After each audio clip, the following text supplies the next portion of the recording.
Hello.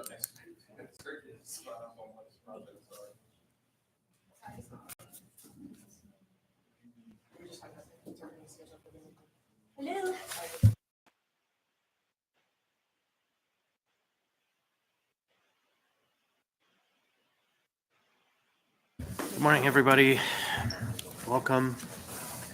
So we'll go ahead and convene this work session. This work session on AO 2024-45 and 45S, ordinance of the Anchorage Assembly amending Anchorage Municipal Code, Title 21, Land Use Planning, including sections 21.01.050, 21.03.020, 21.03.070, 21.03.160, and 21.03.210 to clarify the Assembly's legislative powers for establishing land use public policy and the methods by which it may effectuate changes to Title 21 related matters and waiving Planning and Zoning Commission review of this ordinance.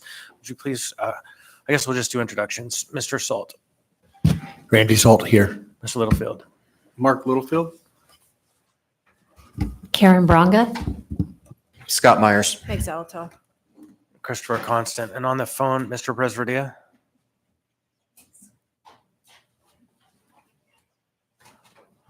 Are you there, Mr. Presverdia? Mr. Johnson? Here. Thanks. Mr. Bond? Here. Mr. Rivera? Present. Mr. Martinez? Present. Thank you. One more time, Mr. Presverdia? Okay, he may be back. So, Ms. Brawley. Anna Brawley. Thank you. All right, so the sponsors of this item are Ms. Zalto, Mr. Brawley, Mr. Bond, Ms. Zalto. Thank you, Mr. Chair. So this ordinance comes out of, and we have a slideshow I'll turn over to Mr. Hurt to go through, but this comes out of trying to make Title 21 changes from the assembly seat.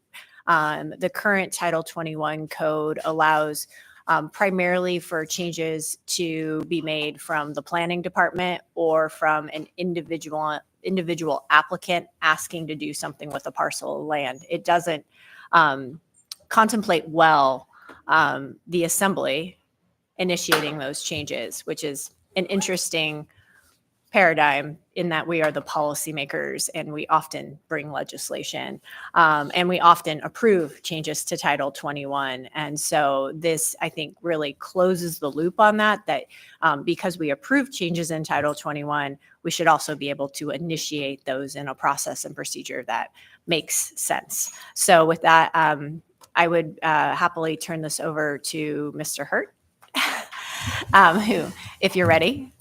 Okay. Yeah, we'll do it. So the Chair, Matthew Hurt, Legislative Council. So this is our presentation that was put together to kind of discuss what the problem is that this ordinance seeks to resolve. The first few slides, if you start going through, are sort of a review of previous text amendments to Title 21 in the form of AO 2280S as amended, which dealt with parking minimums. Next slide. 107, dealing with ADUs. Next slide, dealing with R4A district. Next slide, site access. And then 3 and 4 plexes. And the interesting thing about this, if you go to the next slide, most of those amendments were prepared by the planning department. The way the code is written, we had identified that there's some inconsistent language among 3 sections of the code. So for example, a comprehensive plan amendment, it allows for the planning director or any director of any municipal department, a decision-making body, or the assembly to initiate a comprehensive plan amendment. And then there's a separate provision that allows for an individual landowner to initiate a comprehensive plan amendment, provided it's accompanied by a rezone. A rezone allows for members of a decision-making body, the planning director, to initiate a rezone, but it's primarily written with the concept of an individual applicant. It doesn't seem to contemplate those government-driven rezoning actions or amendments to the official zoning map in the same way, because all of the processes and procedures seem tailored around individual applicants, so the individual landowner. And then there's the Title 21 text amendment, which is really kind of the main focus of this ordinance. And the interesting thing we found in doing our research in this is that the language of the code actually says that a Title 21 text amendment can be initiated by the assembly or a decision-making body, but it doesn't provide the authority for the planning department to initiate a text amendment, which is odd because it seems like that's where the majority of our text amendments since 2015 have come from. The other interesting thing about this is that this is a relatively new section of code regarding Title 21 text amendments. The old Title 21 didn't. It had provisions for governing the changing of rezones. It had provisions for governing the changing comprehensive plan, but it didn't have a special section laid out for Title 21 text amendments. So traditionally, those have been handled like no other, in the same manner that any other amendment to the code would do. So yeah, if we go to the next slide, then this kind of shows the differences in processes, right? Like a text amendment would be submitted to the planning department. It would require notice, publish, and then be submitted to to the Planning and Zoning Commission. Changes to the comprehensive plan also have that same sort of submission through the department director, through the Planning and Zoning Commission, but they also get sent through community councils in the same way that a zoning action would do. Next slide. So what this ordinance seeks to do is to provide a clear path for policy actions that are initiated by the assembly in Title 21, because it seems that the code in some sections envisions that really only planning and zoning and the assembly would be the ones initiating changes to code, Title 21, but in other aspects, it treats it like it would a rezoning application or a comprehensive plan amendment that is initiated by a private citizen, which is odd. I mean, it uses language like applicant and things like that when a Title 21 proposed amendment really isn't an application. So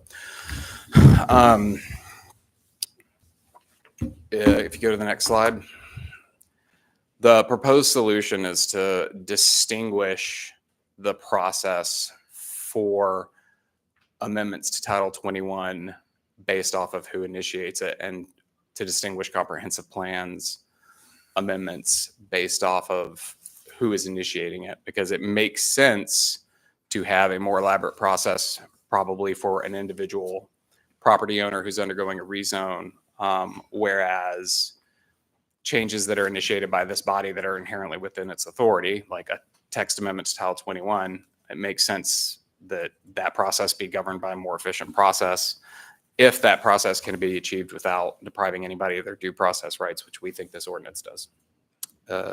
Next slide.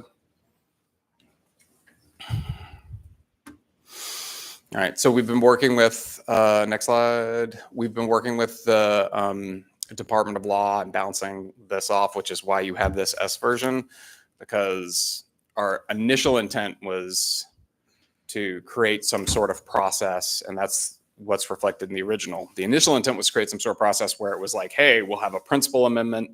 So we'll say like, hey, this is really intending to amend the comprehensive plan, and this is really intending to amend the text of Title 21. And if a rezone is required as a result of that, then that principal amendment should be the process that governs the procedures. The Department of Law raised a lot of concerns, which looking back at it and after our discussions with them, we can appreciate how that led to a lot of, or could lead to a lot of confusion in the process in determining what would act as the governing ordinance, who would be the person who decides what the governing ordinances. And so the S version that we've introduced kind of removes this new term that we introduced in the original called a conforming amendment. So we've removed that. And basically we're treating everything as a concurrent amendment. And the distinction is based off of who is initiating it, whether it be a private citizen or a government actor, body, or agency.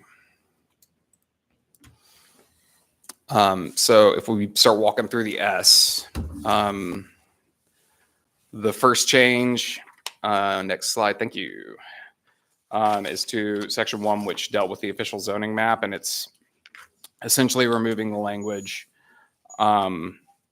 regarding conforming amendments, but it is making clear the standing that assembly members or decision-making bodies would have to initiate concurrent amendments to the official zoning map as envisioned. A lot of the concurrent amendment language as it speaks right now is based off of that comprehensive plan amendment that is accompanied by a zoning amendment by a private individual citizen. It doesn't, the code as it currently stands doesn't really contemplate concurrent amendments by a government agency that are policy driven as opposed to property interest division. And just if anybody needs to stop me, I know that we have a queue and that the chair's running this, but if this is one of those things that's kind of dense, so if people need to stop me anywhere to ask a question about any language, I'd ask you to. Ms. Alto. Yeah, I think it's really important to underscore what Mr. Hurt just said. So there are two different types of ways you can go at Title 21. One is property driven. I have a property interest in something I want to do with my property, and therefore I have to go through this process in order to make a change. The other is policy driven. We want to change how Title 21 functions for everyone. And right now, under the code, that really can only be initiated by the planning department. We don't have a clear path to do that as the policymakers, which is why we're here having this work session today, is we're trying to create that clear path. Mr. Soul. Good, Mr. Sultan, Ms. Burley. Thank you. So you used a word that I wanted to ask clarification on. So initiated. So I can initiate planning and zoning to make a change. He's allowed to make a change. So are we, you see what I'm not getting is it initiated or am I making the change? If you could clarify some of that language. Sure, great question. So the term initiate is used in every section of code talking about how it lays out a process for amending the zoning map. It lays out a process for amending the comprehensive plan. And it lays out the process for amending Title 21. It talks about initiation of the process described in each one of those individual sections. And that's one of the weird quirks that in the way it's constructed, it talks about the assembly initiating it, but it doesn't talk about assembly members initiating it. And so that vagueness in code, we basically had a discussion about like, okay, does this mean that the assembly has to have a resolution that they submit to planning? Is that how planning understands it? Why can't an individual assembly member write a piece of code like you would for anything else, right? And initiate this process that way. And so that's a lot of the changes that we're talking about is like, if we're going to do a comprehensive plan amendment, we're going to have a text plan amendment, somebody wants to amend the rezoning application through this process.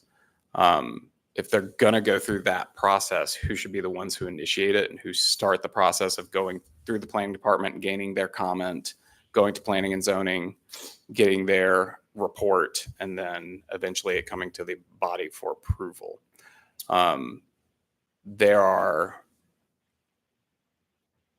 The process is laid out in all of those sections, essentially follow that same, there are obviously differences in each process, but they essentially follow that same pathway with the intent being of gaining the expertise of the planning department and the zoning commission and getting their input to inform those changes. However, it's worth noting that every single one of these processes is inherently a legislative function, right? The comprehensive plan is vested in the assembly and charter. The ability to amend code is vested in the assembly and charter. And the zoning map is just the implementation of that comprehensive plan. So the intent of this process from our perspective is to gain their expertise and inform your decision as the policymaking branch the purpose of the process from the perspective of an individual landowner is to gain its approval. And that's kind of and conformance with the policies that have been established by this body. And that's kind of the distinction that we're trying to show, is that like when this body initiates a change to the code or comprehensive plan, what they're looking for is to gain that insight, that expertise to inform their decision. And it's not quite the same as gaining approval because of your authority, I guess. Follow on maybe for the sponsors is ideally, individual landowner requesting a change is myopic and it affects them and maybe their neighbors. That process is different. What we do affects the municipality as a whole. And what I want to make sure is that we're always involving the expertise of planning and zoning, because Title 21's complex, to say the least. And it'd be no different than me going in and telling my doctor how to operate on me because I don't have that expertise. No response.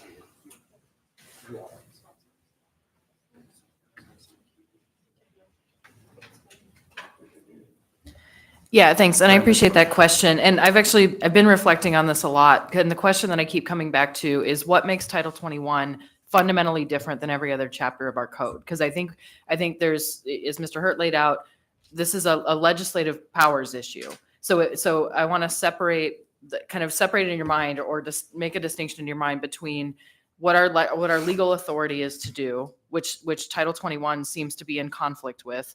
And then there's best practices. And this is really what we talked about, right? Like, I think the best practice for any kind of policy change is engaging with the public. That's the purpose of our public hearings. Let's say we wanted to make a change to our penal code, Title 8. We've done that before. We should be talking to the prosecutor's office and the police department. We've made changes to our transit code. We should be talking to public transit, right? So there's all these situations where, in theory, somebody can introduce an ordinance with no other input, right? That is the power that we have. It doesn't mean that that's the best way to make policy, which is why why we do engage in public engagement, and why I know there is a process for dealing with planning. But I think fundamentally the question is still, why would this particular part of our code be so different than every other part of our legislative powers? And then the other thing, and again, because what we're saying is that there should be a process. It does have to do with property rights. There's many other parts of our code that affect individual rights, right? Like civil rights, all of those things, taxation. And so again, it's not that this, in my mind and in our mind, I think it's not that it's fundamentally different than every other chapter of code. And so that's the question, is we've created this basically code that doesn't allow for that possibility, or doesn't contemplate the possibility that we, the policymakers, initiate a change. And that's what this comes down to. The other thing I just want to briefly read, because we've been digging into a lot of these kind of issues. I keep describing it as an onion, and we keep peeling back the layers of our land use policies, and really the way that we've constructed our codes. And this is just to note. So in Alaska statute, we went back to the comprehensive plan, because we're talking about zoning map and Title 21. We're also talking about comprehensive plan amendments.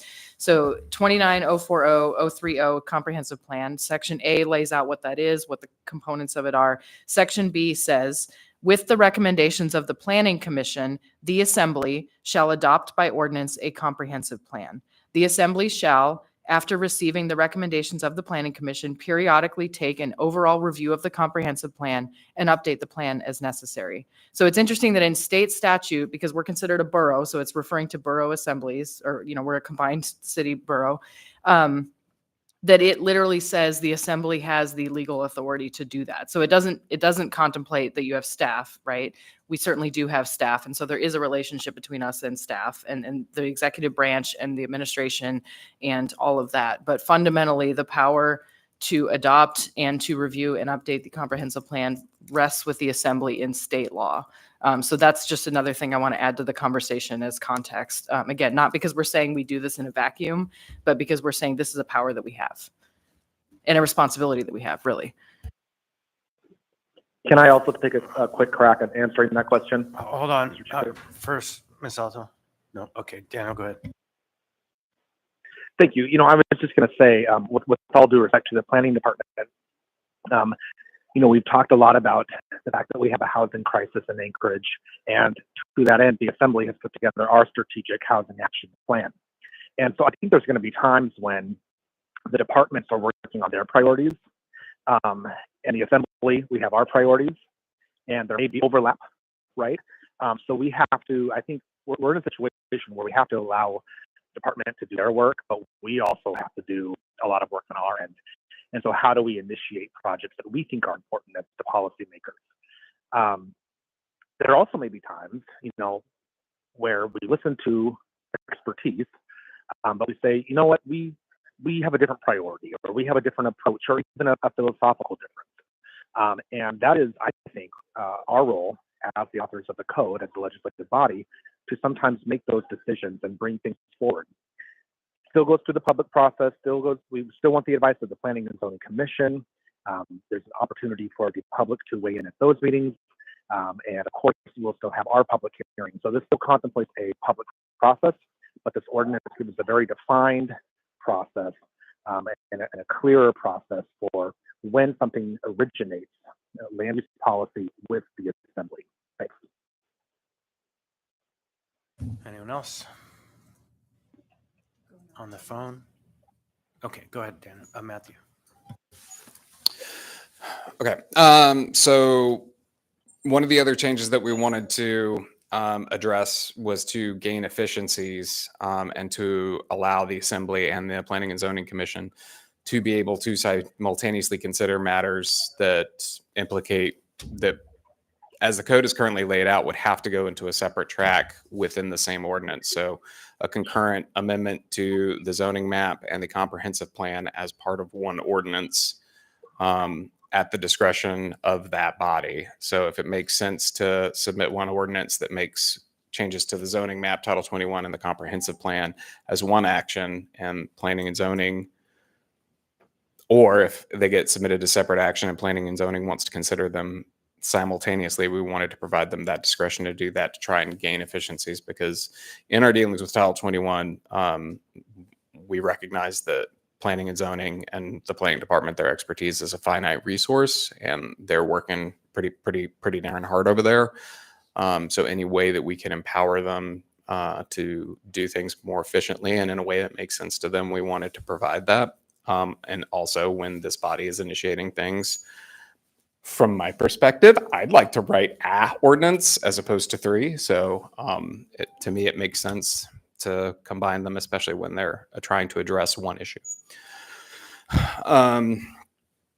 Other changes, we tried to provide some symmetry in changing the comprehensive plan so that it was clear who the parties were who could initiate a change to the comprehensive plan. Also, it seemed to make sense to us that the director of any municipal department should probably route that request through the director of planning so that there's some vetting. It seemed an odd standing to give every single director to be able to initiate a comprehensive plan amendment without anything other than wanting to do it. And the other changes that we want to make it clear that any member of the Assembly could initiate it, right? Like if you want to, on your own time, write your proposed change to a comp plan, it shouldn't have to go to a committee to initiate that process as a member of this body. These changes in the S, oh, sorry, keep going. I'm changing it on my computer, but not, next slide. How far behind am I? I'm very far behind. All right, keep going. All right, here, yeah. All right. This change. Sorry, I'm used to running my own slideshow. I might do it. Sorry. So in dealing with concurrent changes, like the S now removes the conforming amendment language that was potentially muddying the waters and restores a lot of the language, almost all the language, essentially the way it was. And the only real change to the code as it's written right now is that it makes it clear that concurrent zoning amendments have to be processed the way they are traditionally processed from individual property owners. And then if you go to the next slide, the S inserts this new procedure, basically saying that proposed amendments to the comprehensive plan initiated by the assembly, the director, any member of the assembly can be considered concurrently, but they don't have to go through that separate process of creating an amendment to the zoning map. They can be considered under the process of an amendment to the comprehensive plan, again, with the intent of gaining that efficiency.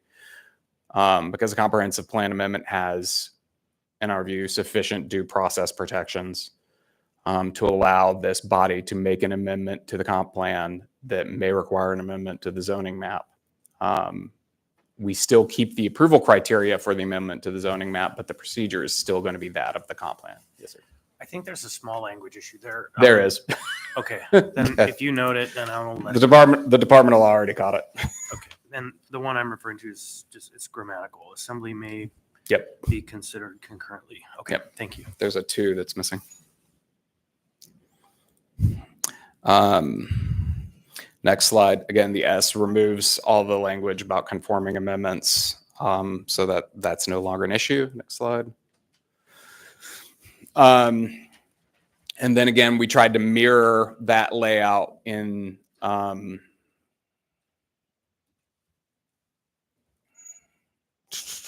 are we? Page 8, section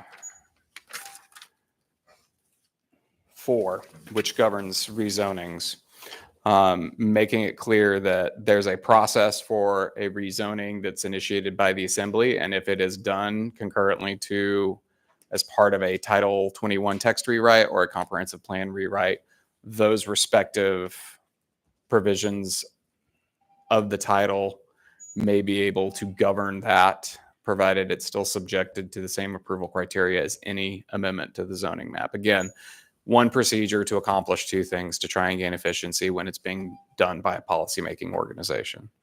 And then if you go to the next slide, this is a clearing up. This is in the original as well. This is clearing up that the assembly has standing to speak to the Planning and Zoning Commission as anybody else would. And then closing up on my slideshow, we're getting towards the end where it talks about Title 21 text amendments. So this is on page 11. And the change here is to make clear that not just a review or decision-making body, but a member of the assembly in their individual capacity has the right to initiate a change to the Title 21 as they would any other section of code or title of code. And it's trying to just provide some more clarity in choosing the term proposal as opposed to an application, which just seems an odd word for a Title 21 text amendment, considering who initiates them. Just would note that it's page 13, I believe. Oh, is it? My bad. Oh, it is. Yeah. Sorry. Next slide. So admittedly, this section is probably going to be the subject of some proposed amendments, either by the administration or the Department of Law hasn't really had the opportunity to discuss this with planning, and I haven't had the chance to discuss this with planning. But one of the concerns that was brought up is that when we initiate a Title 21 text amendment, this body is accustomed to a much more back and forth iterative process of amending legislation, and the process of just submitting your proposed amendment and getting a report and not having the opportunity to respond to it before it goes in front of planning and zoning for public hearing was really sort of antithetical to the traditional legislative process. And so this section proposed a timeline.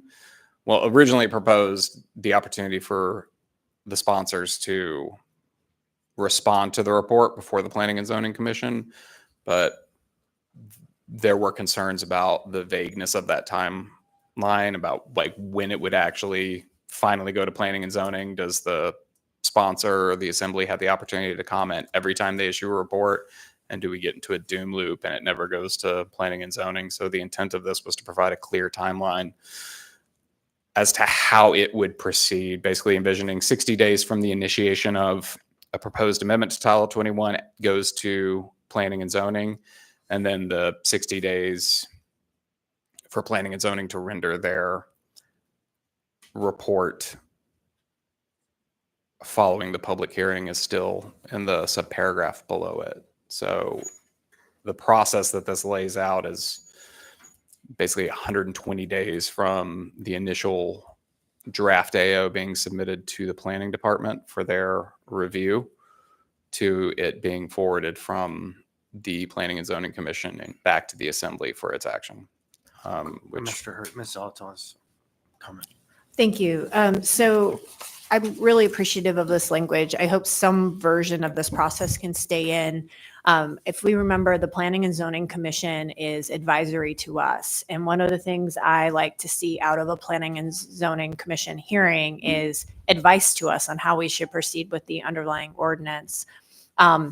If the planning department issues a report that doesn't say, just don't do that, that's always an option. But if it's anything less than that, where changes should be made, because they are experts in Title 21, having them actually provide the language that they would like to see, I think is invaluable. It doesn't leave us guessing as to what that language would be to effectuate their recommendation. And I think that's what this gets at, because as we saw recently with the site access stuff, our best guess at trying to do something just led to cascading events. So we're really trying to learn from past mistakes and the complexities of Title 21 until Title 21 is simpler, which is my goal, but really so that we can get that specific language that will implement the recommendation. That may not come from the Planning and Zoning Commission, but the great thing is if that report has that language, then Planning and Zoning Commission's recommendations to us can be much more specific. Thank you. And if you advance the slide, you can see on the next slide, it provides a little more detailed guidance as to what, towards the end, it talks about, hey, if there's a negative recommendation, don't just say what's wrong, tell us how to fix it, propose amendments. Again, trying to make this a much more clearly collaborative process as opposed to an approval process. Just had another brief scrivener's comment, the previous page. I'm not sure if the word should be this or that. The department shall at that time, I think it's a small thing. And then I have Ms. Brawley. Yeah, And then Mr. Salt. I just wanted to briefly add in context too, because I know we're focusing on, well, what's in the S version changes and what is changing here, what is being proposed as far as the timeline. But I just want to note that in the underlying code, because you'll see it in other parts of the ordinance, I'm looking at pages 14 and 15, and these aren't things that are changing. They're just represented as current code. That the text amendments need to be available for the public at least 21 days in advance for the Planning and Zoning Commission.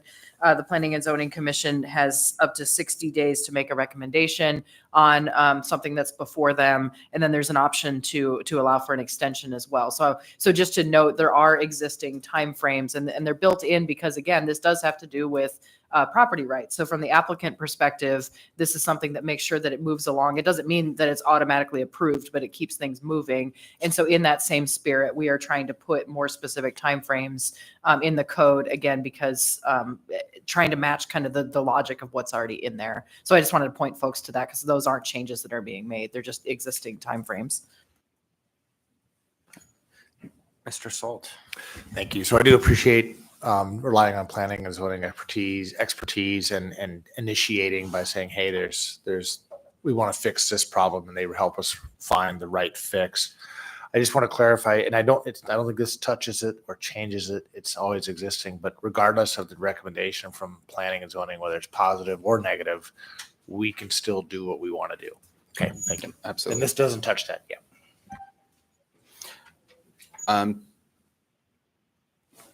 Mr. Bond, and then Ms. Brawley again. Go ahead, Mr. Bond. Thank you. Yeah, what Randy said is totally correct. I just wanted to add one layer here as an example. So when we did the triplex, fourplex reform, and the Title 21 piece, that went before planning and zoning. And this was, I think, kind of a novel approach. It was like the first time that assembly members as sponsors went to the Planning and Zoning Commission, and we presented to them. We did a slideshow presentation, me, Kevin, and Randy, and we sort of made the case for why we think that this legislation is important. And then the planning department had an opportunity to present their staff report. Members of the public then were able to weigh in via the public hearing at the commission meeting. And then we had one more sort of response rebuttal opportunity. And so I think that was a really cool process to go through. You know, the lead up to that is that we had a 6-month working group working with planning department, building official, traffic director, fire inspectors, members of the public, industry experts. And so we collected all of this expertise and all of this feedback. But we still have to make our case as sponsors who initiated that legislation to the commission. And I think that's a very different, it's an important thing to highlight because of the Open Meetings Act, only up to 3 members can initiate any legislation. So really what we're imagining here is that 1 member or up to 3 members could work on an ordinance that amends Title 21, and then they would have the opportunity to make the case to the commission. Because the commission, their responsibility is to advise the entire body as a whole, as a unit. You know, they issue their findings. They can say, you know, recommend to approve or not recommend to approve, or they can give findings. Here's what we want changed. And so I think it's just an important distinction to make when you have a sponsor bringing something forward versus something on behalf of the entire assembly.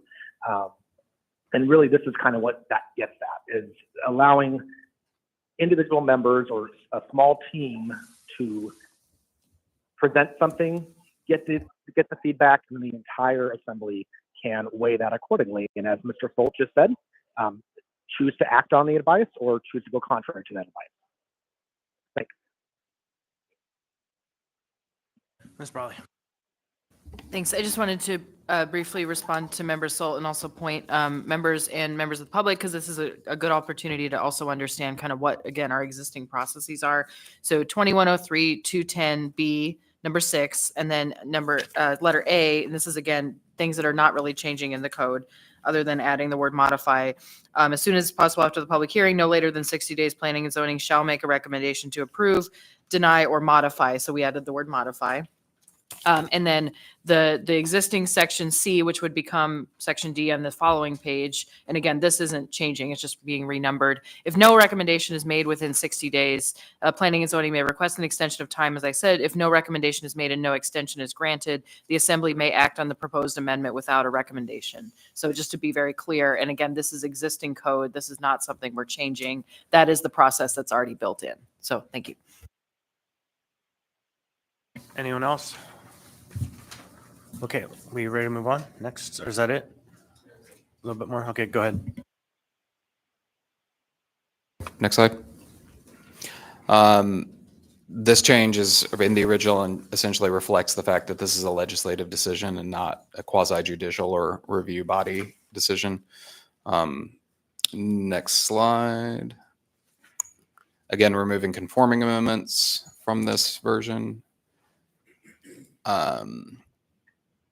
And then, yeah, this is all the language that you've already discussed. So that concludes my project. Okay, so anyone want to speak now? Sure. Ms. Alto. So right now, this is set for public hearing on the 7th and action on Tuesday.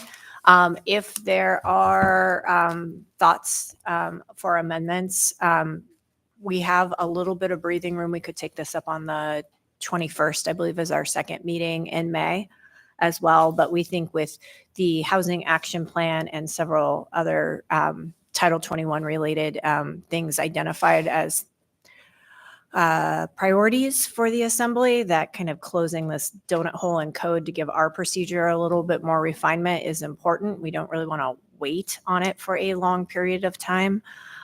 So that's kind of where our plan is. We can, if you reach out to council about any potential amendments, council can then let us know if those amendments are likely to be able to be all prepared and ready for Tuesday, or if we need to take a pause to the 21st. So I just wanted to put that out there, that if you can communicate that through council, that would be really helpful would argue that we might consider postponing only for the reason that, that our chief attorney who's been working on this project isn't going to be there. And so, okay, that argues to delay for me, but others may not. Mr. Johnson. Yeah, thanks. I guess two quick questions. Looking at page 24, and I think Mr. Hurd touched on this briefly, but I'd just like him to expand a little bit more. Under approval criteria, just look at that language that says we take out finds that it meets the approval criteria and just says as considered. I mean, generally, I look at the approval criteria and I feel like these seem like pretty good things for us to factor in. So why not state that, you know, these changes should meet the criteria or must meet the criteria and simply say, well, I mean, now it's like, well, we'll think about whether or not they meet the approval criteria. And if we decide they don't, well, hey, whatever, we've considered it and we don't actually have to base our decisions on that. And then I have one more question after that. Ms. Alto. Mr. Johnson, are you on page 11 of the ordinance? On the S version? So There's on the slideshow. sorry, I don't have a printed copy of the S version. I'm on page 13 of the original. It's towards the end, and it's page 24 of the slide deck. I think it's page 15 of the S version.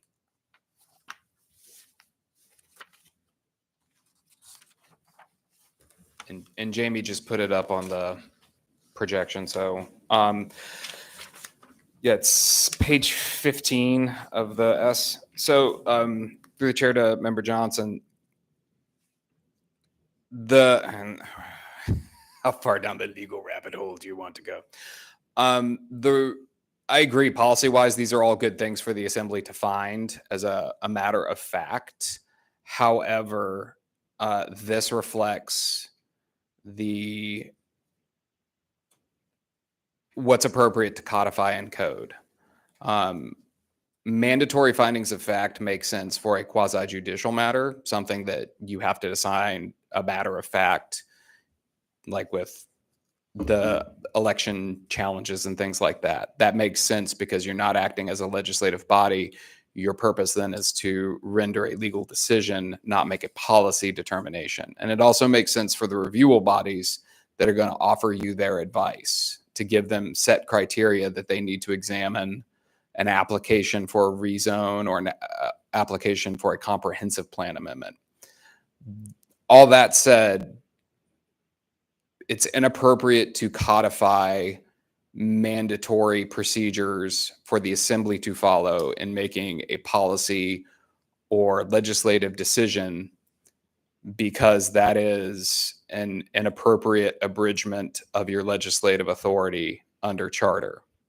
Essentially, this body, provided it doesn't violate state or federal constitution, doesn't violate state law, and doesn't violate the municipal charter, has the authority to make whatever policy determination it wants and codify it in code. And by the previous language saying that you have to find X, Y, and Z in order to pass an ordinance is an inappropriate abridgment of that authority. And that's what this is intended. It's giving you things to consider and basically determining whether it's a wise policy decision, but it inappropriately asserts that you can't pass something if it's a bad policy decision, which quite frankly, you can codify all the bad policy you want. That's your authority. Does that make sense?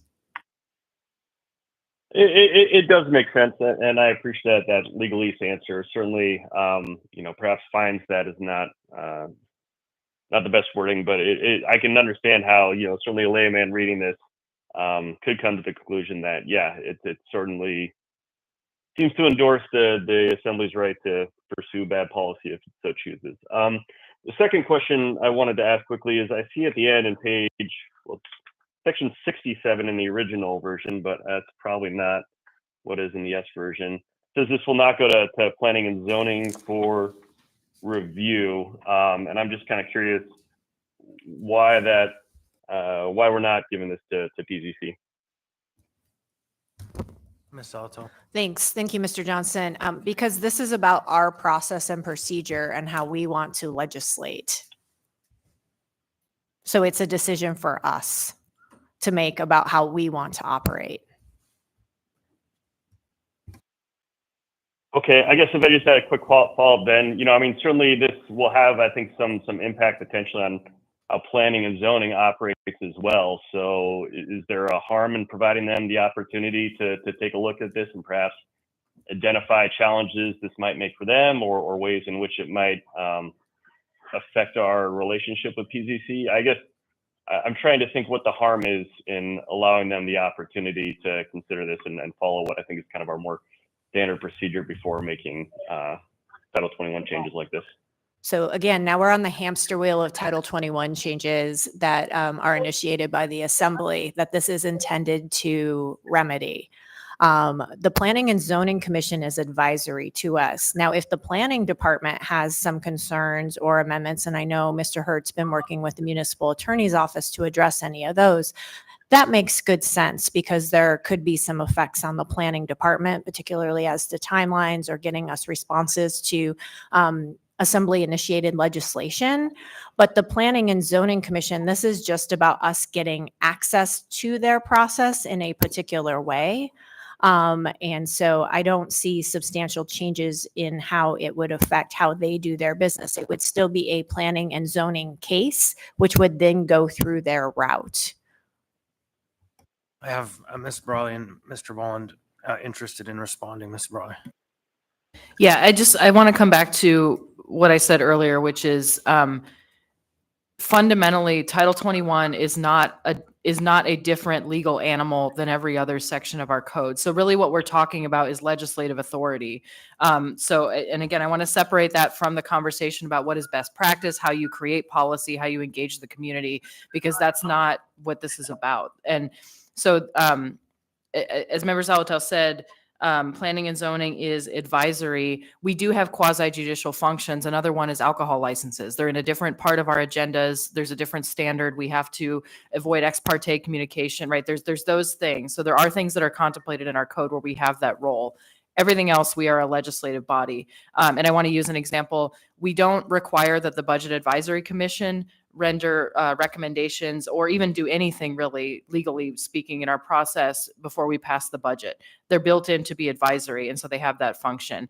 And so I think, because we did talk about, does this go to planning and zoning? But essentially what we would be doing is to ask them to give us an opinion on our own legislative authority, which again, this is really about what we can do and what in the code we are supposed to be doing. And so again, this part of the current code that we are responsible for is inconsistent with our legislative powers. That is the argument we're making. That's what Mr. Hurt has laid out. And so I think we shouldn't frame this as something that we maybe are allowed to do. It is that we are trying to clean up and make this code consistent with what we are already legally allowed to do and required to do in our charter.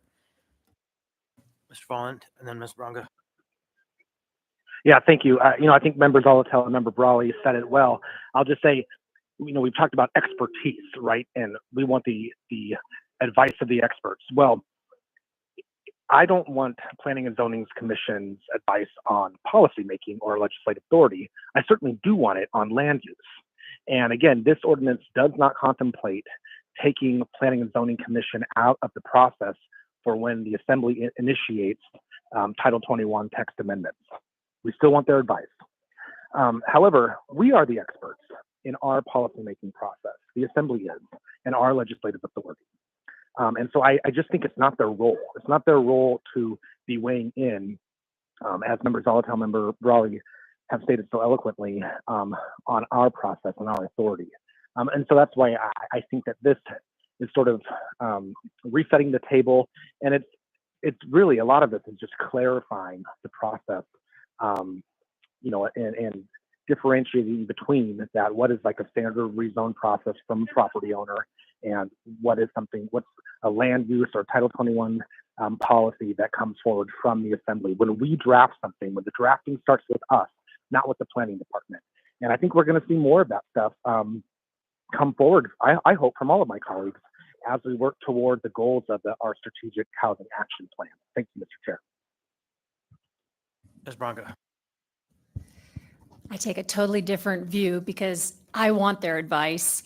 I feel like good leaders look to the people whose job it is day in, day out, working on land use to give us the best advice possible. So I still see the same thing there. I wondered if anyone, a couple of questions that I wanted answered is, there has been public that feels like this would kind of overrule neighborhood or district plans. And I think you may have answered a little bit of it, but how would you speak to that question? And the other one, it's nice to put some timelines in here to make sure things don't fall in a black hole and we're not moving forward. But do you anticipate that could make it difficult for public to get in there and give their opinions on things because we're moving quicker than usual? Ms. Alatal. So can you say the first question again one more time? I want to make sure I understood it. So there's like, maybe, I don't think Scenic Foothills has a district plan, but maybe Oh, they have the a district plan question. Yeah, Sorry. No, sorry. it's been a long week. So this doesn't override any plans that the criteria, right? The comp plan, land use plan, that hierarchy still exists. This is just about process, about how the assembly initiates Title 21 changes. So I think it goes to your second question, which is, do these timelines restrict community councils' ability to participate in any way? And I would say no. What this gives us is a clearer path to the Planning and Zoning Commission. And then once we're in the Planning and Zoning Commission, they have their same process and same ability to participate as they do today. I actually had a question for you.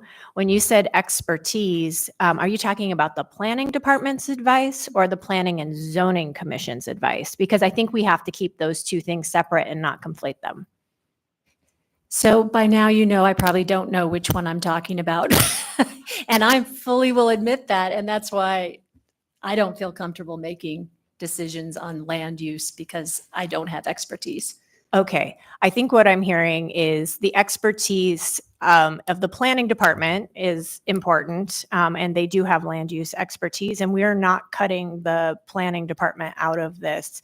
And particularly for this ordinance about our process, the reason we're waiving Planning and Zoning Commission review is because it doesn't talk about land use policy. It talks about the process in order to make or initiate changes to land use policy. So it's weird because Title 21 both has the substance and the process. And so even when some Title 21 changes just affect the process and some affect the substance. And we're talking here about process. I appreciate that. We have a few more minutes. Ms. Braun. Ms. Brawley, sorry. Yeah, I guess I'll just also reflect too. I think that is the challenge of being a legislator, is that we are asked to vote on basically, we're always asked to vote on things that by definition we probably don't have expertise in, right? And that's the challenge, because we have a duty to vote. And so that is where we do need to rely on the apparatus of the executive branch and those departments, but also reasonable people can disagree on policy, right? And so if we cede our basic authority to make those decisions, that's not what this job is, right? And so that's just the challenge. And so I think there's all points that we've probably all felt uncomfortable on something that we had to vote on, that we either had to literally just trust somebody else, and or we had to just go with what we think the best decision was at the time. And that's just this job, for better or worse. And so I think what we're trying to do is really, again, make sure that our code is legally consistent, and that we are being clear about who's, what the roles are, what the process is. And as Member Zalatel said, really clear up and make that more clear. Because what we've really discovered is something that I think no one's really dug into before. And then and then there's mud, right? So we want to make that clear. And I'll just note that the Assembly has always had the final say in the adoption of neighborhood and district plans, and has always reserved to itself the right to amend them as it sees fit along the way. And so this is no change to any of that part of the process. It just changes the methods. And really, and what I see here is this is an ordinance addressing legislative authority, nothing more, nothing less. It does not get into the weeds of any land use policy per se. And so this is pretty straightforward in that light. If we were then talking about tables and changes of percentages and whatever, or lots and uses, maybe, but this doesn't do any of that. This is strictly the legislative authority that we have granted away from ourselves over time. And this proposal is to make it clear. I have Mr. Gates and then Ms. Bronca, and then we're out of time. Oh, no, we have 5 minutes. Oh, thank you. I just wanted to speak to that issue about Waiting Planning Zoning Commission review. Ms. Bronca's concerned about it. And, as our office advises assembly member sponsors when they create legislation and move forward, to get questions, can we do this or that? Can this by ordinance waive that review? And we can legally, sure. And for the sponsors to explain the reasons why they don't think we need to go through that whole process, because this is about the Assembly's authority and process to do legislation, like policy decisions. But you should also be aware as a whole body, for the 12 of you, maybe not all of you see it the same way. You've always got those parliamentary tools in your toolbox. You can always do a motion to refer to the Planning and Zoning Commission because you want their expertise. So that's just the prerogative of individual members, and you see how that goes, I guess, by a vote of the body. So you've still got that if you want. All right, Ms. Bronca, then Mr. Walland. I just wanted to get back to, a very small segment of the population is involved in assembly doings. Even, they read the daily news. My email blows up the morning after the Sunday paper talks about Cuddy Park being abated. So, if an area was going to be rezoned, would there be notices sent to each of the homeowners in that area so that they're sure that that we are sure that everyone's being informed? So nothing in this ordinance addresses Nothing on it, okay. notifications or those processes when it That's goes different. forward. Yeah, that's a whole other section of the code. I'm sorry. No, that's good. None of this deals with that though. Okay. Mr. Volland. Thank you. Yeah, so this does sort of clarify which process, because there are different notice requirements already in a Title 21 text amendment versus a rezone, targeted rezone. And so, yeah, again, this is clarifying language. And I don't know, I want to get back to like expertise. And again, there's nothing in this ordinance that contemplates not soliciting advice or expertise from the commission. It's just that, again, this ordinance is on our process. And so like if the assembly wanted to do something like change our budget process, we talked about, for instance, moving the capital improvement request process forward in time, or the bonds forward in time. Do we need to go to the Budget Advisory Commission to ask their input or their permission to do that? No, we just do it because it's our process.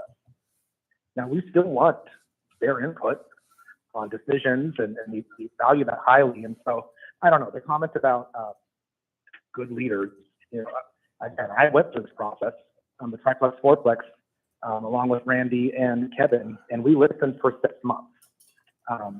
So anyway, also, I guess my other sort of encouragement to my colleagues would be, if you don't feel confident in an area, we'll dive into the weeds. This is our job, to become experts in the code and to really press into these issues and try to learn as much as we can. And not only, just be a rubber stamp for things that are submitted by others, but to come forward with our own legislation that drives a positive future forward for Anchorage. So I don't know, I don't want to be able to, when it comes to housing policy or land use policy, rest on our laurels just because we don't feel confident. I think we really need to be in the driver's seat. So that's just my 2 cents. Thanks, Mr. Chair. Quickly. I just want to respond quickly. I wasn't insinuating that this meant I was saying you weren't a good leader. I just know that it doesn't affect your leadership to be able to ask advice from lots of people that have more experience in areas. And yes, I do need to lean in very much harder to code. Okay, and I would conclude by saying that there was an assertion that we are a small group and the community council, maybe the implication was has a bigger base, but my experience is the opposite, that most community councils are also a small group of people that are the same people that are always together making the same decisions, and it's not a broad outreach on comprehensive planning, the neighborhood specific and district specific plans.